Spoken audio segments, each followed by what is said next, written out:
లోక్సభ ఎన్నికలపై కమలం party serious focus పెట్టింది. 35% ఓట్లతో పాటు 10 ఎంపీ స్థానాల్లో గెలిపే లక్ష్యంగా బీజేపీ ప్లాన్ చేస్తోంది. ఇందులో భాగంగా ఈ నెల 28న బీజేపీ అగ్రనేత అమిత్ షా తెలంగాణకు వస్తున్నారు. కరీంనగర్, మహబూబ్ నగర్, నల్గొండ పార్లమెంట్ కార్యకర్తలతో సమావేశమై లోక్సభ ఎన్నికలపై కార్యకర్తలకు దిశానిర్దేశం చేయనున్నారు. అదే రోజు సాయంత్రం హైదరాబాద్లో మహిళా మేధావులతో సమావేశం కానున్నారు. పార్లమెంటు నియోజకవర్గాలను బీజేపీ క్లస్టర్స్ గా విభజించింది. ఈ క్లస్టర్స్ మీటింగ్స్ కు బీజేపీ జాతీయ నాయకులు హాజరు కానున్నారు. పార్లమెంటు ఎన్నికలే లక్ష్యంగా బీజేపీ జాతీయ నేతల పర్యటనలు సాగనున్నాయి.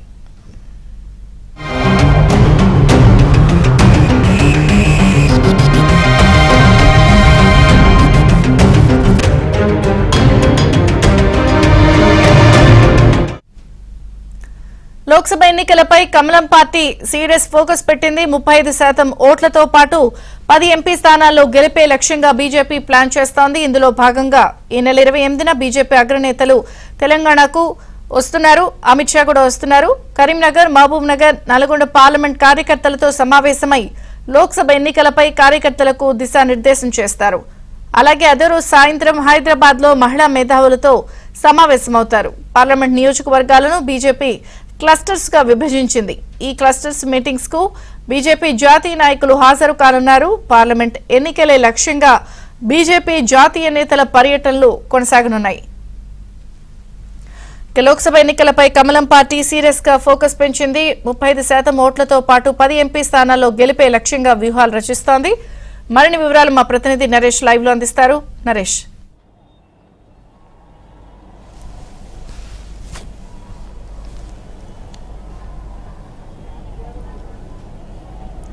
నరేష్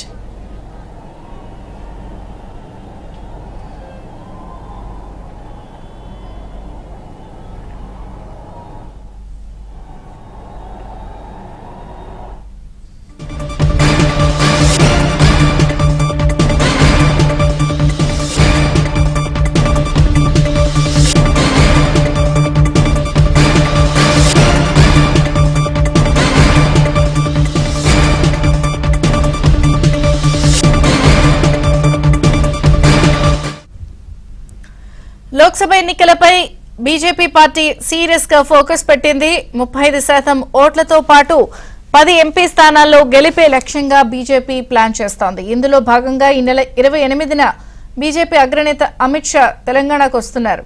కరీంనగర్, మహబూబ్ నగర్, నల్గొండ పార్లమెంట్ కార్యకర్తలతో సమావేశమై లోక్సభ ఎన్నికలపై కార్యకర్తలకు దిశానిర్దేశం చేయనున్నారు. అదే రోజు సాయంత్రం హైదరాబాద్ లో మహిళా మేధావులతో సమావేశం కానున్నారు. పార్లమెంట్ నియోజకవర్గాలను బీజేపీ క్లస్టర్స్ గా విభజించింది.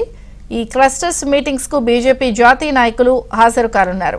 పార్లమెంట్ ఎన్నికలే లక్ష్యంగా బీజేపీ జాతీయ నేతల పర్యటనలు కొనసాగబోతున్నాయి. ఈ నెల 28న కేంద్ర హోంమంత్రి అలాగే బీజేపీ అగ్రనేత అమిత్ షా తెలంగాణకు రాబోతున్నారు. లోక్సభ ఎన్నికలకు సంబంధించి కార్యకర్తలకు దిశానిర్దేశం చేసే అవకాశం కనిపిస్తోంది. మొత్తానికి పూర్తిగా బీజేపీ ఫోకస్ పెట్టినట్టుగా కనిపిస్తోంది. పూర్తి వివరాలు మా ప్రతినిధి నరేష్ అందిస్తారు. నరేష్,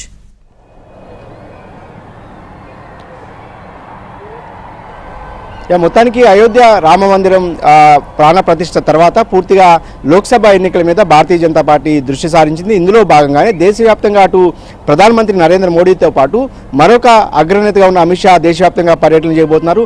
ఇందులో భాగంగా ఈ నెల 28వ తేదీన రానున్న ఆదివారం అమిత్ షా హైదరాబాద్ రాబోతున్నారు. ముఖ్యంగా తెలంగాణ పర్యటనలో బిజీగా అమిత్ షా గడవబోతున్నారు. ఒకే రోజు 3 సభలు సమావేశాలు ఆయన పాల్గొనబోతున్నారు. ముఖ్యంగా కరీంనగర్, మహబూబ్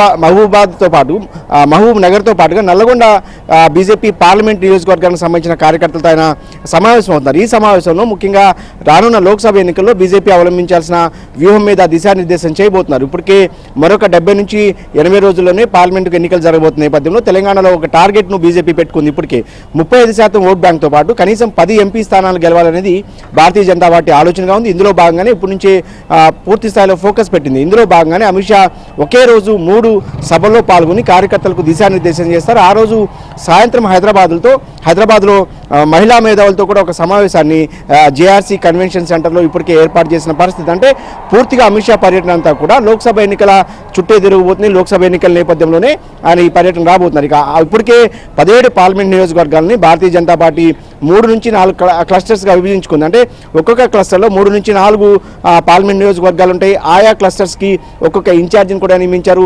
ఈ క్లస్టర్ సమావేశాలకు ఖచ్చితంగా జాతీయ నాయకులు కూడా రాబోతున్నారు. దేశవ్యాప్తంగా 143 క్లస్టర్స్ని ఏర్పాటు చేసుకున్న బీజేపీ ప్రతి క్లస్టర్ సమావేశానికి ఒక జాతీయ నాయకుడిని పంపించాలనేది వాళ్ళ ఆలోచనగా ఉంది. ఇందులో భాగంగానే తెలంగాణలో కనీసం 10 స్థానాలను గతంలో 2019 ఎన్నికల్లో 4 పార్లమెంట్ స్థానాలు గెలిచిన బీజేపీ ఈసారి కనీసం 10 స్థానాలను గెలిపే లక్ష్యంగా ముందుకు వెళ్తున్న నేపథ్యంలో పూర్తి స్థాయిలో ఫోకస్ పెట్టింది. అదేవిధంగా అయోధ్య రామ మందిర నిర్మాణాన్ని పూర్తి స్థాయిలో ప్రజల్లోకి తీసుకెళ్లేందుకు కూడా ప్రణాళికలు రచిస్తుంది. ఇందులో భాగంగానే తెలంగాణ నుంచి ఈ నెల 29 నుంచి వచ్చే నెల 15వ తేదీ వరకు ప్రతి పార్లమెంట్ నియోజకవర్గం నుంచి ఒక ప్రత్యేక రైలును అయోధ్యకు పంపించాలనేది కూడా ఇప్పటికే బీజేపీ నిర్ణయించిన నేపథ్యంలో ఒక్కొక్క అసెంబ్లీ సెగ్మెంట్ నుంచి కనీసం 200 మందిని ఈ అయోధ్యకు పంపించడం ద్వారా అక్కడ జరిగిన రామమందిర నిర్మాణం కావచ్చు, మోదీ అదేవిధంగా భారతీయ జనతా పార్టీ చేసిన కృషిని పూర్తి స్థాయిలో ప్రజల్లోకి తీసుకెళ్లడం ద్వారా కొంత రాజకీయంగా కూడా లబ్ధి పొందే అవకాశం కనిపిస్తుంది. ఎందుకంటే ఎవరు అవునన్నా కాదన్నా ఖచ్చితంగా అయోధ్య రామమందిర నిర్మాణాన్ని ఎన్నికల ముందే